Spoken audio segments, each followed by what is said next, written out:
at the end of the Revolutionary War.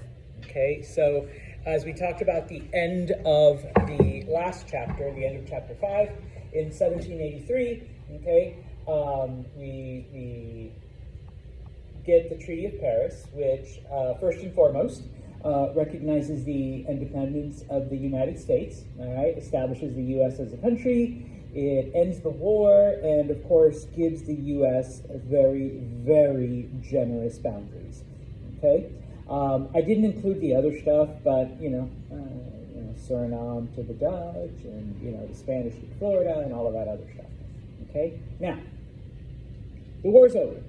Okay, remember that for most of colonial history, the various colonies had never unified for anything, and so now that it's over, okay, we see that, number one, well, I had it second there, many of the states, because they're states now, they're no longer colonies, go back to their previous rivalries and back to their previous disagreements. The different competition and, because remember, before the war, most people saw themselves as British. They saw themselves closer to England than they actually did to their neighboring colonies. Okay, and of course, no matter what, while they were fighting the war, they had a common enemy. They had a common cause, which was Britain. Now that that's gone, like I said, they go back to their old rivalries. They go back to their old ways of doing things, which, they start to ignore the fact that, hey, we kind of need to form a government, all right? The other thing that happens, and if you recall, okay, the numbers are just kind of like a base figure. It was 1/3, 1/3, 1/3. 1/3 supported the war, 1/3 didn't care, and then 1/3 wanted to remain a part of Britain. Well, we see, and it's about 25,000, we see that 1/3 leave, okay, the colonies. A lot of them go to England. Most of them, though, go to Canada. And so we lose that conservative stabilizing element, okay? And all we're left with now are these radicals and people who don't care, all right, type of thing. So it makes it a little bit difficult to create a functioning government, all right? Now, I showed you this at the end of the last lecture, okay? Everything in green, all right, is the United States. So now we have to figure out how all of that's going to come together, okay, government-wise, all right? Now, with the Declaration of Independence in 1776, all right, Congress had asked each state to form their own constitution, okay? This wasn't meant to be a permanent thing, but just something that would be there to get them through the war.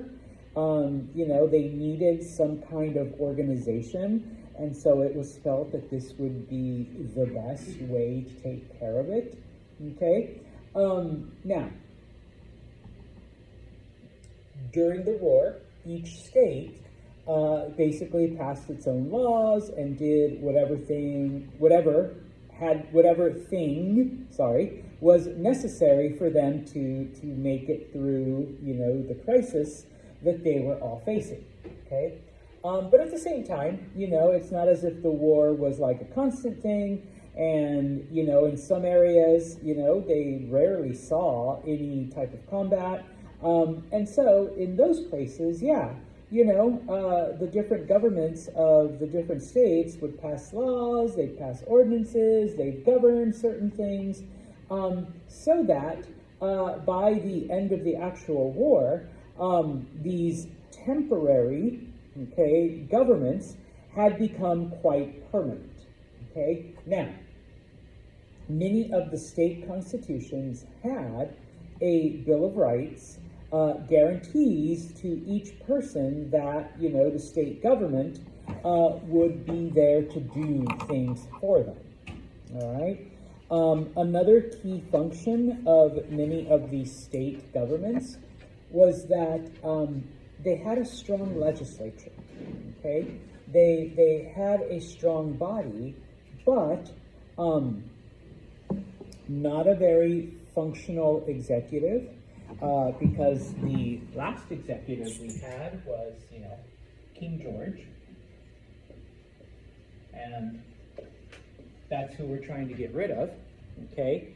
And of course, judicial, which basically means the courts, the British courts hadn't always been all that great and fair and whatnot. So many of the state governments had a very, very weak court system. I mean, you still needed courts for certain crimes, but we want to make sure that they don't follow the example of the British courts that have been, oppressing the people, leading up to the war. All right? Now, what's the map? No. So, the colonies, the states are basically along the East Coast. But then all of the land from, the edge to the Mississippi River, okay, there was nothing there. All of that was given, once again, in the Treaty of Paris. And so different states had laid claim to those lands, okay? Like, for example, Ohio. That's how the French and Indian War got started, because, different people wanted Ohio, okay? And so the certain states were like, well, since everything to the west, all the way to the Mississippi River is ours, it's mine, type of thing.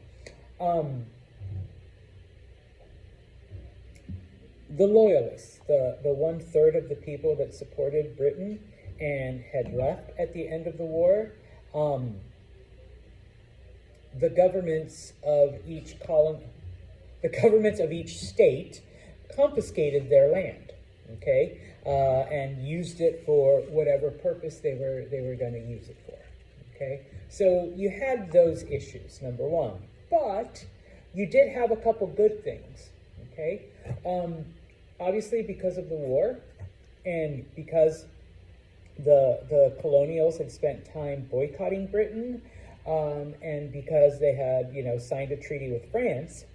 A lot of industry in the U.S. had sprung up, so that by the end of the war, okay, you did have, maybe nowhere near the level of Britain, but you did have manufacturing, you did have some very basic factories.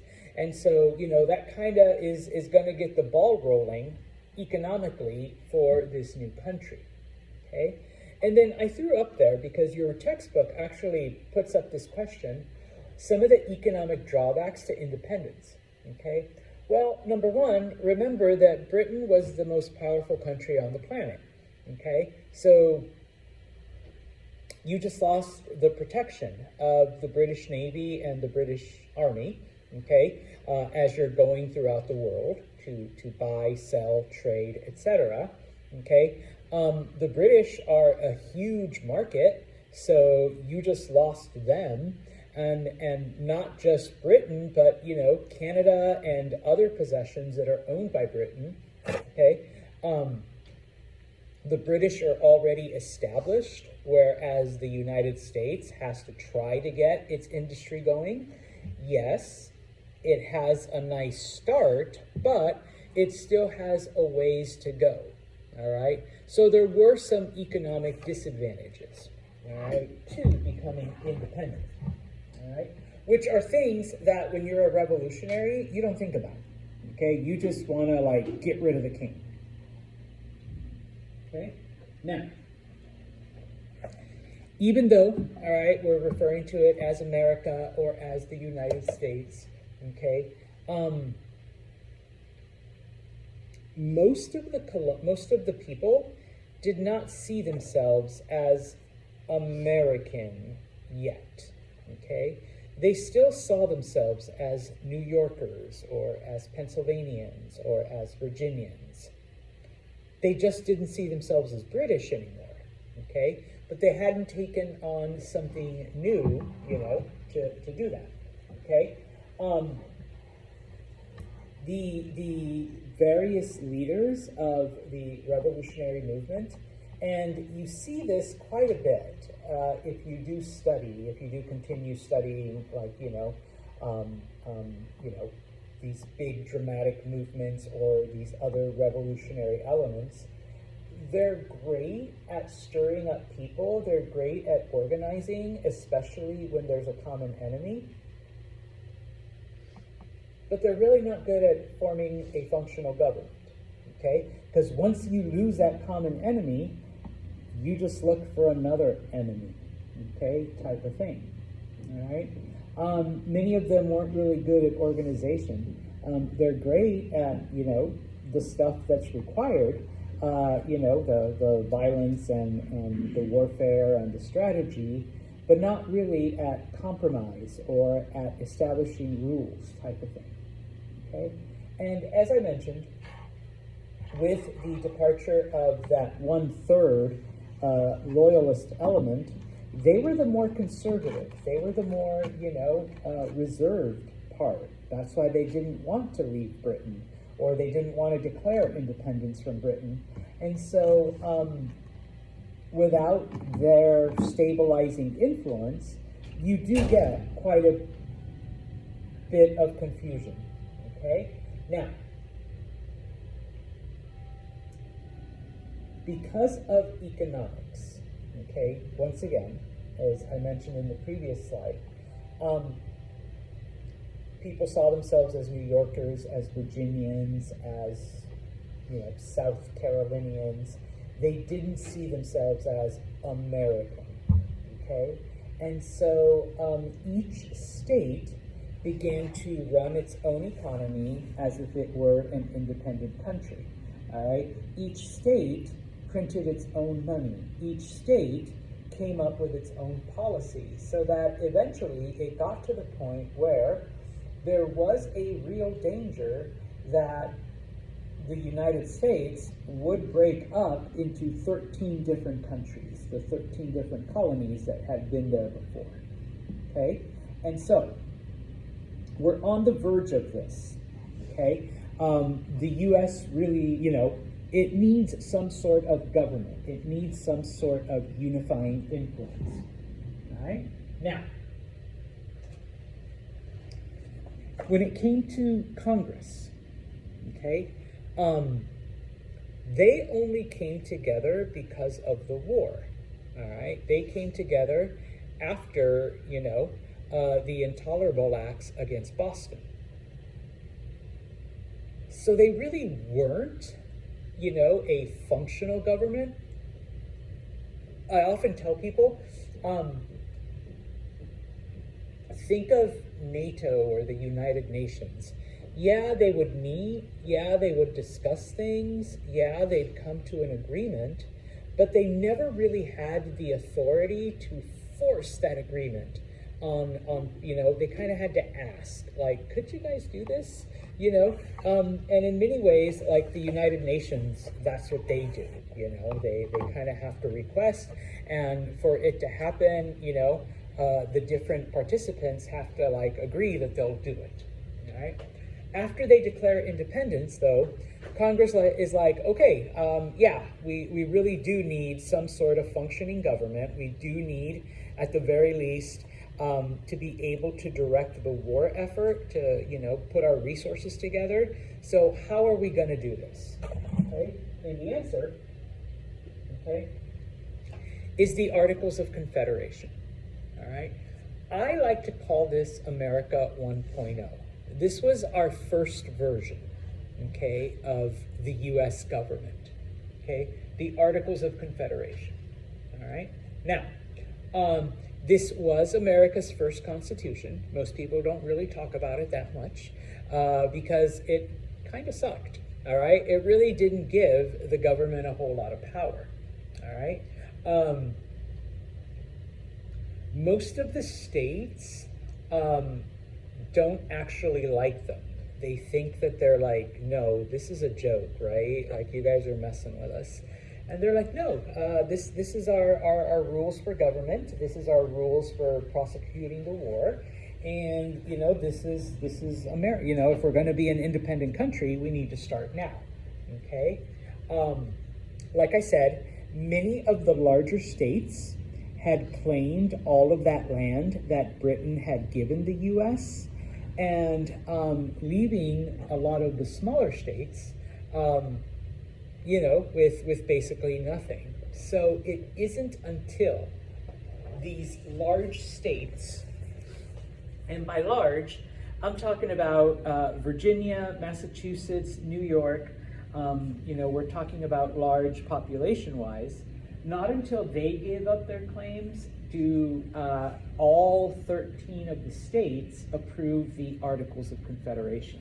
So even though we declared independence in 1776, and the Articles were written the very next year, 1777, it doesn't become our laws, our rules, until 1781. So it takes about 4 years before they're approved. Up until then, and this is why we really couldn't get into the whole economics and politics of it, but this is why, George Washington had no money. The soldiers, had no shoes, or they had to suffer, or they didn't have enough supplies, or, all of that stuff, because there really wasn't a functional government, prosecuting the war, all right? So, what is America like under the Articles of Confederation? Because obviously, we don't have them anymore. So it couldn't have been all of that great, and you're right, it really wasn't. Okay?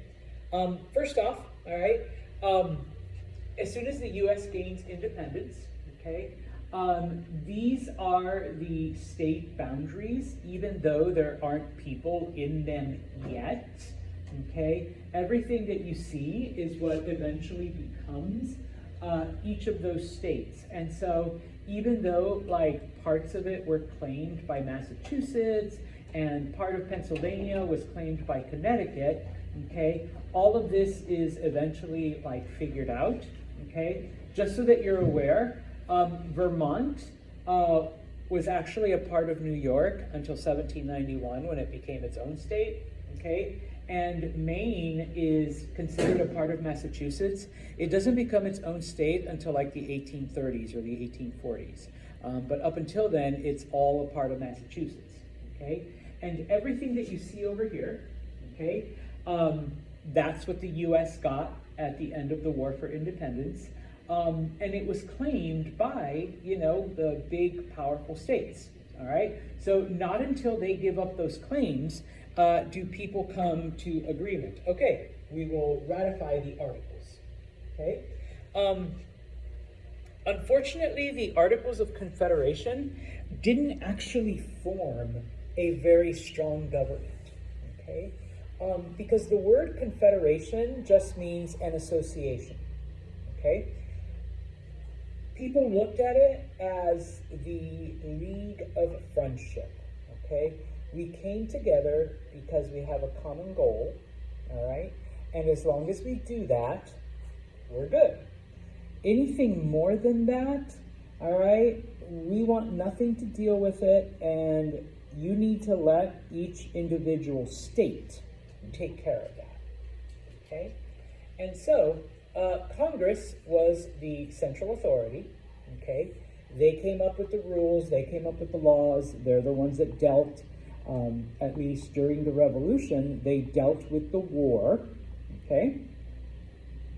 There was no executive, all right, which means no president, no prime minister, no king, no whatever. So nobody was in charge, okay? So they're like, no, that's what we're trying to get rid of. That's what we're trying to get away from. We already have a king. We don't need another king, and we don't need anyone with a different title to try to do the same thing, okay? We don't care what you call them, we don't want them, all right? As far as the courts go, as far as judicial, they just figured that it was easier to let each individual state take care of its own laws. So this basically means that there was no universal laws, like no federal laws. All the laws were just state and local laws. And so for that, yeah, you need state and local courts, but, nothing the way we think of as, national, all right?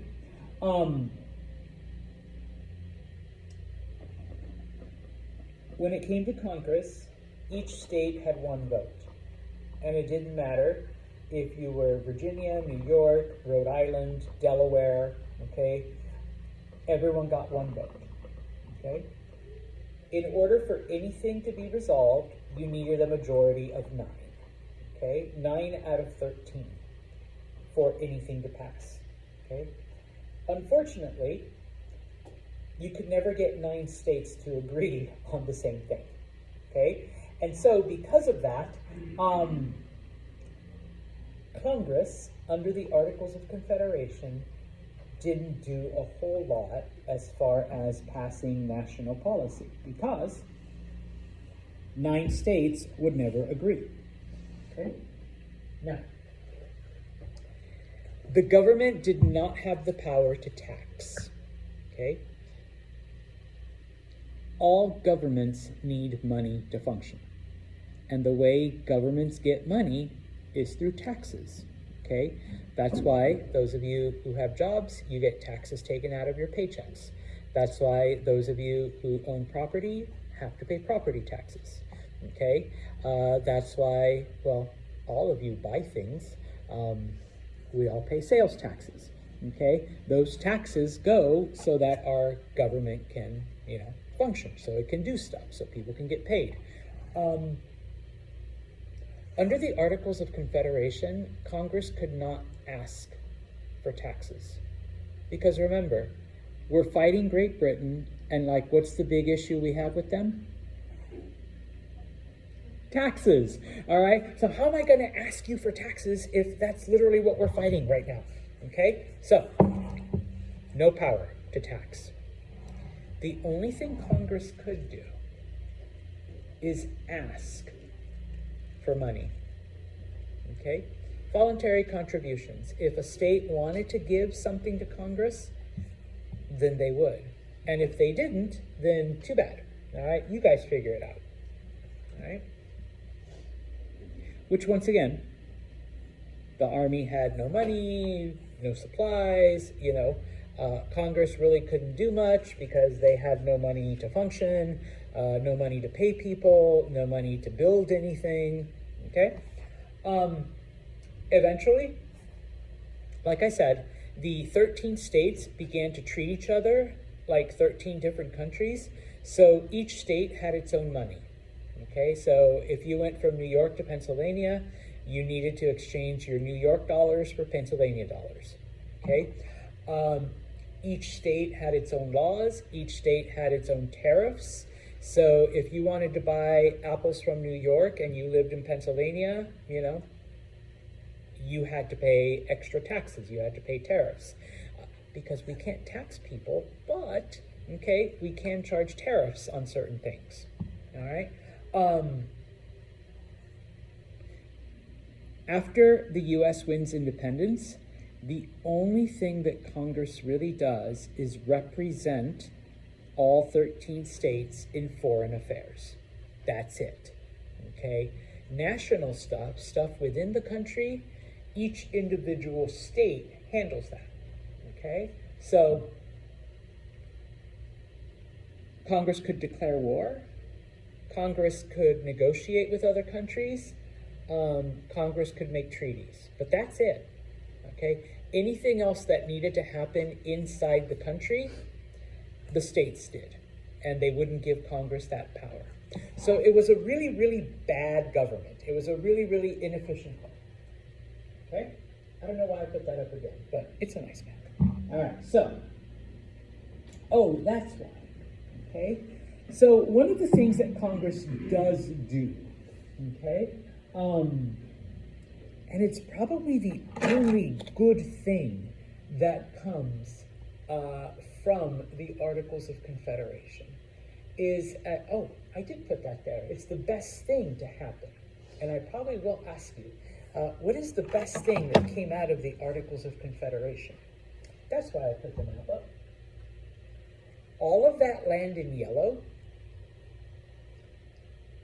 Congress, under the Articles of Confederation, figured out how to divide up the land and what to do with it, and how it would be settled, how people could move into that area and claim land. Okay, so they established national control. All right, and of course, how it would be settled, the different rules for settlement. Okay, which later on basically becomes the blueprint for the settlement of all land, because, you know, eventually the U.S. continues growing all the way to the Pacific coast. Okay, so, all right. So, like we said, all right, in order to approve the Articles of Confederation, all of the states had to give up their claims. Okay, and so now Congress is in charge of the land. All right. So what Congress decides to do is they are going to sell all of this land to individual investors, and that's how they're going to raise money. Okay, because remember, they're not allowed to impose taxes. Okay, so this becomes their idea. All right, now, in order to do this, okay,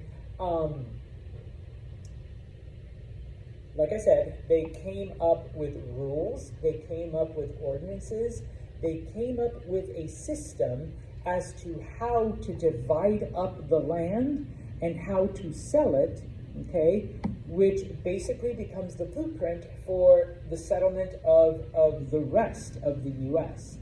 And these land ordinances, okay, is the greatest contribution, all right? Because long after the Articles of Confederation were gone, the U.S. was still using this system to sell off the different land that, you know, the U.S. would buy later on under the Louisiana Purchase, and then, you know, the land that they would conquer from Mexico, and then land that they would take from Canada up in Oregon and Washington. All of that, you know, they did it according to this this pattern that they established. Okay, and so not only is it the best thing, it's literally the only major legislation that Congress passes under the Articles of Confederation. Okay, now originally it only applied to an area that they called the Old Northwest. Okay, please try not to get confused, because I know today when we talk about the Northwest, people are thinking of like Oregon and Washington and like Idaho. So that's why sometimes people say, no, that's the Pacific Northwest. Talking about the Old Northwest, Michigan, Wisconsin, Illinois, Indiana, and Ohio. All right, so what is this, Mr. Santos? I'm glad you asked. Okay, the map again. Okay, so there's a couple of land ordinances, okay? The first one, and these are important, okay? The Ordinance of 1784 basically outlines how each area will form its government, the different levels of self-government, okay? So that once there's an X amount of people in an area, we're no longer in charge of you. You guys need to come up with a way to govern yourselves, whether it's a mayor or a chancellor or a governor or whatever, okay? Once that area grows into a larger area, then once again, you need to figure out, you know, and we eventually get like townships and counties and this and that, you know, what type of government you're going to have. Now, this area has, you know, X amount of people. Congress says, all right, we're done. You guys come up with your own way of governing your area. Okay, so 1784, okay, stages of self-government. All right, so after 10,000 people, you guys are free, form your own government. After 20,000 people, you guys need to now enact these new things, okay? the ordinance of 1785, okay, everything north of the Ohio River was broken up into sections, okay?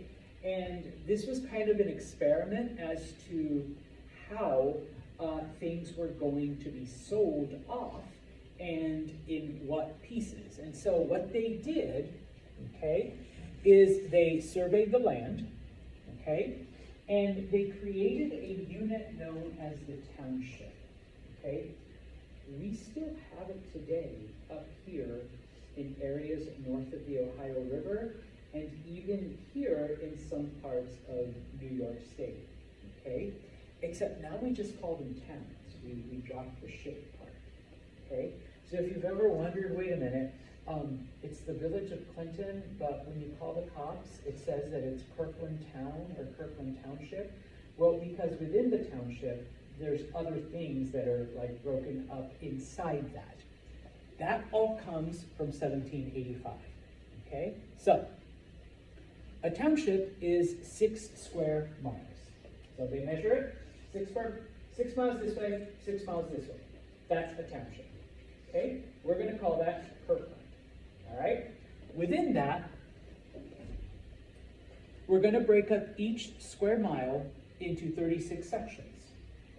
36, 36, 36, 36, 36, 36, 36, 36, 36, 36, 36, 36, okay?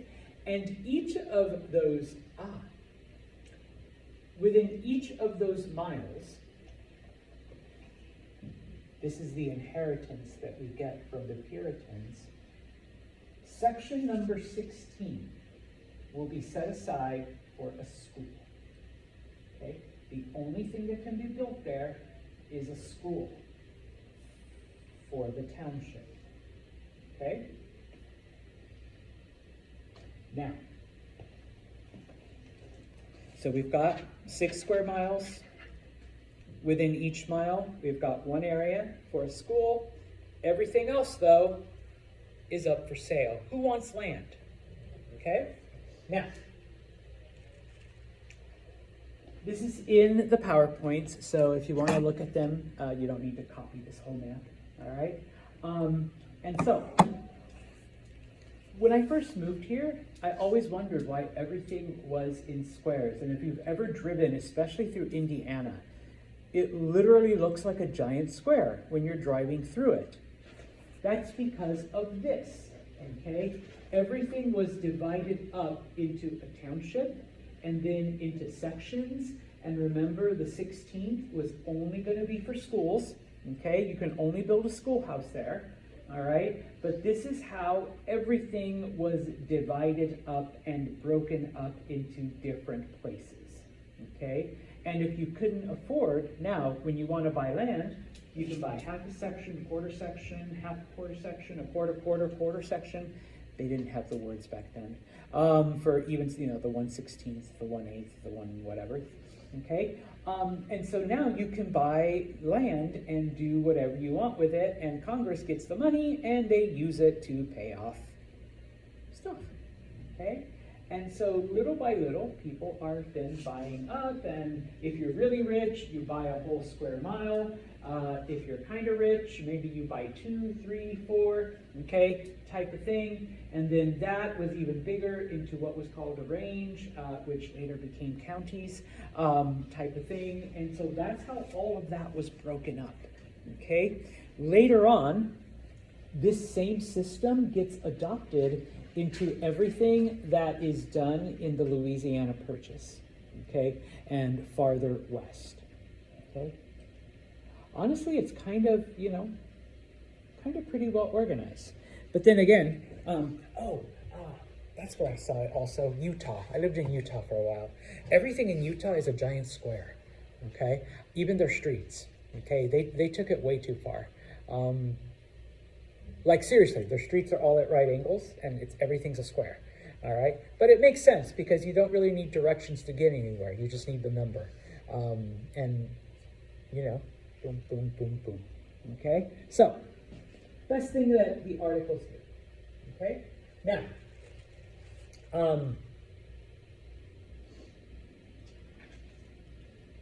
everyone wants to move into these areas now, okay? Because everything's been broken up, everything's divided up, and okay, yeah, it all makes sense, and people are willing to buy land and move into the area, okay? And so people start moving in there like crazy, all right? And so we get the Ordinance of 1787, okay? We would max out the area at 60,000 people. Once an area reaches 60,000 people, you get to be a state, okay? How many were there originally? 13, okay? Well, once there's 60,000 people in this area, you can be number 14, and you can be number 15, and you can be number 16, okay? And guess what?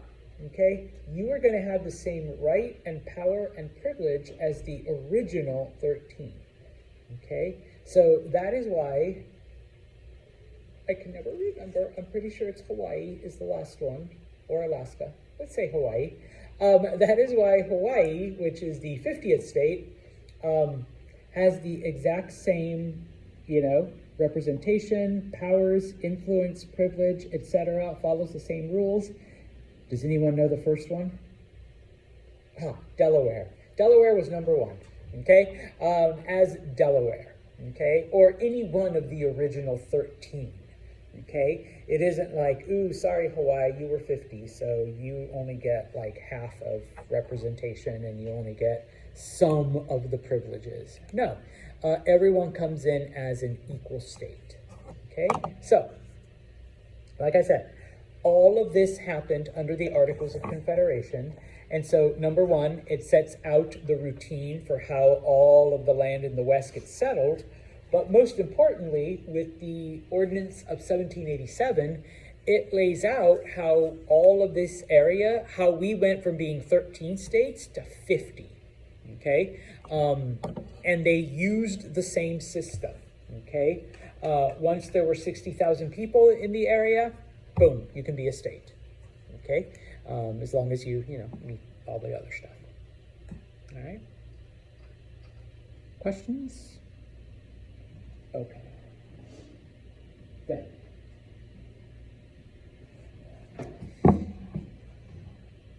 One good thing versus everything bad, all right? Everything else was a stink up, okay? Remember, all wars cost money. The way a government gets money is through taxes, okay? But Congress isn't allowed to tax people, so they're not going to get money that way. Yeah, they came up with a system of selling land out west, and it does help, but it doesn't raise enough money to pay off the debt that the United States has after the war, because all wars cost money, okay, number 1. Number 2, governments need money to function, all right? You can't have governments doing what governments do without being able to pay for it, okay? So, because the Articles of Confederation did not allow Congress to tax, okay, each state, all right, adopted its own economic policy, which, doesn't equal very united when, you're calling yourself the United States, all right? Congress only had the power for foreign affairs. That's it. But the U.S. owed a lot of money to other countries, especially France, okay? How is Congress supposed to get that money if they're not allowed to tax people? Like I said, they have money from selling all the land out west, but it was nowhere near enough to pay off the war debt, okay? And so, I will finish up with this, okay? Because the economy is a disaster after the war, all right? There's no way that anyone's getting paid, Okay? So what ends up happening is a little incident known as Shays' Rebellion. Okay? The economy sucks. All right? I already said that. And so what ends up happening is that not only does the country owe a lot of money, but individuals are also in debt, and many individuals have never been paid for their service in the revolution. There is no money to pay off any debts, okay?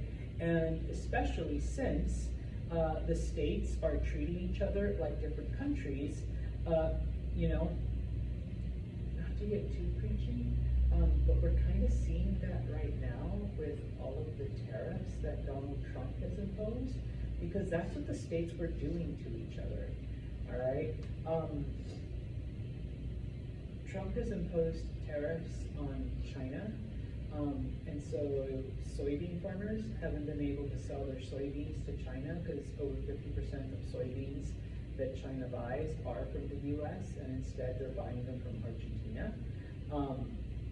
And so farmers are losing their money, okay? They're losing land, type of thing, okay? And in this case, going back to the 1700s, the states were imposing tariffs on each other. And so farmers were losing money because, you know, people in South Carolina weren't buying New York apples because of the tariffs that, you know, South Carolina was putting on them. And so New York says, fine, we're going to put tariffs on rice from South Carolina. And so South Carolinian rice farmers were losing money, type of thing, okay? Now, this actually happens, of course, in Massachusetts, okay? Where, you know, because farmers are losing money, they're losing their farms, and those farms are being foreclosed on, okay? And so, a man named Daniel Shays, and that's why it's called Shays' Rebellion, takes up this cause, okay? A lot of farmers in western Massachusetts are losing their land, all right? And so they're like, hey, you know, we need help, we demand relief, okay? You guys need to stop these foreclosures and just like work out some kind of economic policy, because we've got all of this crop, but people in South Carolina aren't buying it because Massachusetts has imposed all kinds of tariffs, and South Carolina has imposed all kinds of tariffs, and everybody's losing out, okay? And now we are losing our farms, okay? So, okay? Now, one of the things that Massachusetts tries to do, okay, is printing more paper money. But if you recall from the last time, back then, you could only print as much paper money as you did have gold in your reserves. If you printed more money than was actually there, okay, the money became worthless, all right? And that leads to periods of inflation, which we're also seeing now, okay? Except ours is caused for slightly different reasons, but it's kind of the same thing, where if there's a lot of money in circulation, it gives the impression that people are rich because there's a lot of money out there. And so prices go up, but your money really isn't worth more. It's just the illusion, okay? Now, the government prints paper money to give the people the illusion that there's more money out there. But when the farmers go to try to pay their taxes with paper money, the government says, we're not that stupid. We're the ones that are actually putting that money out there. Okay, so no, you cannot pay your taxes with paper money. Okay? A farmer says, fine, okay, I'm gonna pay you my taxes in apples because I've got a shit ton of apples that are falling off the tree because we can't sell this stuff. And the government says, no, we're not gonna take your apples, okay? what kind of payment does the government want if they don't take paper money and they don't take, like, the product that the farmers make? One, land. Remember, what is all paper money supposed to be backed by back then? Silver and something a bit more precious. Gold. Yes, that's the only payment the government wants, is gold and silver. But the people don't have gold and silver. They have their crops and they have the paper money that the government has put out. Okay? So, yes, they cannot pay their taxes. Okay? And so, remember, we just fought a revolution against a government that wanted taxes. So guess what? These farmers in Massachusetts, they're like, I still got my gun from the war. They go and they get their guns, and what they do is, because when you have your land foreclosed on, even today it still happens, it happens in court. They have to take you to court. So what the farmers do is they take over all of the courthouses. You can't get in the courthouse, you can't foreclose on my land. All right, so land is mine, okay? And yeah, I still got my guns, so everyone, who supports us, who doesn't want their freedom trampled, didn't we just overthrow a government that wanted taxes? Well, we can overthrow another one that wants taxes, okay? So this becomes known as Shays' Rebellion, all right? What happens? Okay, Massachusetts is forced to raise an army, okay? And with this army, they put down this rebellion, all right? The fighting actually lasts for several months, okay? And it actually grows because for many people, it's like deja vu. We just fought the British over this. We are more than happy to fight you, Massachusetts, over the same thing. Okay? And so eventually it grows to the point where it's just not farmers that are fighting against the Massachusetts government, but it's also Revolutionary War veterans. Okay? And that's actually who Daniel Shays was. He wasn't even a farmer. He was just a veteran. And he's just like, guys, we did this before. Hell, I was a captain in the army. I'll lead you, okay?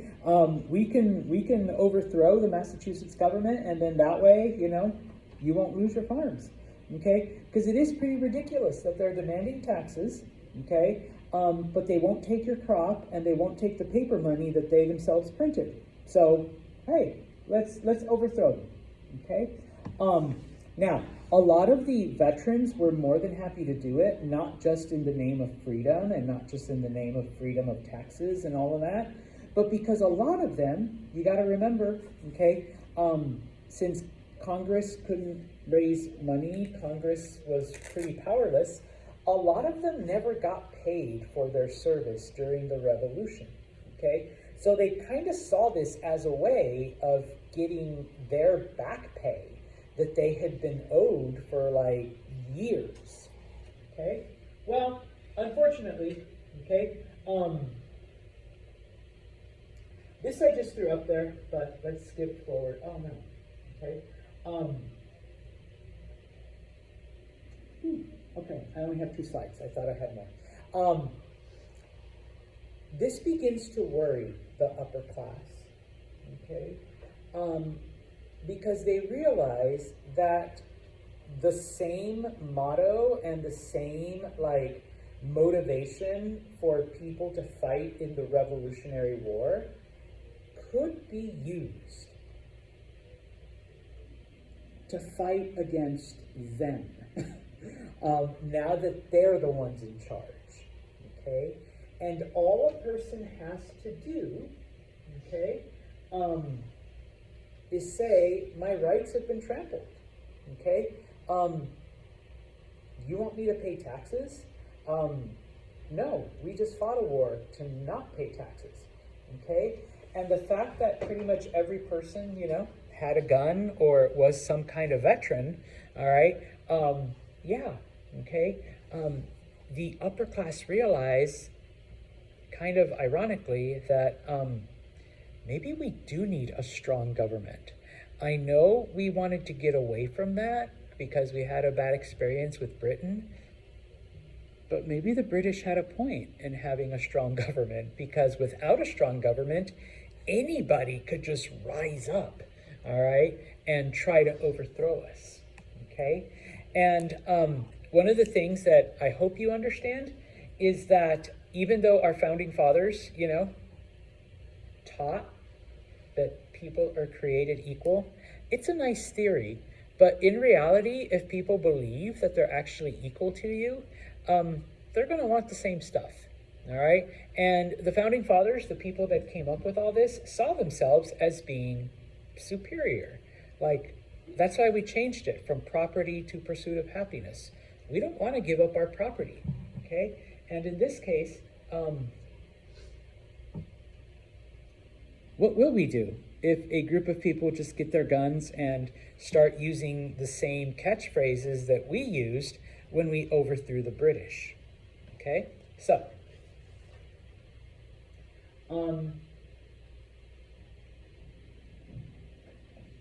we will end with this.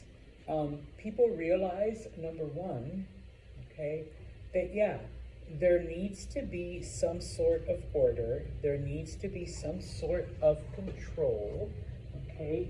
There needs to be some kind of national authority to keep people from rising up and trying to overthrow the government whenever they feel that they've been wronged, number one.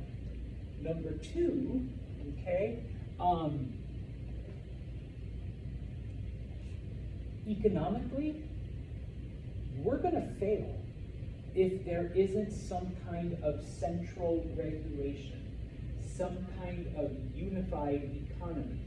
We can't have South Carolina imposing tariffs, and we can't have New York imposing tariffs, and we can't have Massachusetts imposing tariffs, because that's going to ruin all three of them, okay? And, we need someone in charge to say, okay, South Carolina, you can impose, maybe some kind of taxes, but you need to be able to sell your rice. And New York, you need to be able to sell your apples. In Massachusetts, you need to be able to sell your lumber. And all of this needs to happen, and you'll make money, you'll make money, you'll make money, all right? And, then you won't have this kind of revolution again, okay? It took a while, right? But by 1785, so by now, we've had the Articles of Confederation for close to 10 years, okay? By 1785, people realized that, okay, we need a stronger government. This weak-ass government, America 1.0, that we've been doing, isn't working. And if we allow it to continue, we really are going to become 13 different countries, okay? And who knows, maybe the British will just come back and pick us off one at a time, okay? So, now, some people disagree. Like Thomas Jefferson was like, no, we're doing just fine. We just got to figure a couple things out, all right? Or, what's wrong with becoming 13 different countries, okay? But most people are ready to give the government a little more authority, a little more power. At the very least, let them raise taxes. At the very least, all right? On Thursday, we will talk then about the Constitutional Convention, because it didn't start off trying to make a whole new government. It starts off just trying to figure out ways that we can make the current government a little bit stronger, okay? In the end, though, we end up with what we have. America, I like to say it's 2.138, okay? Because we have had a couple updates in the last 200 years. All right, we'll stop right here.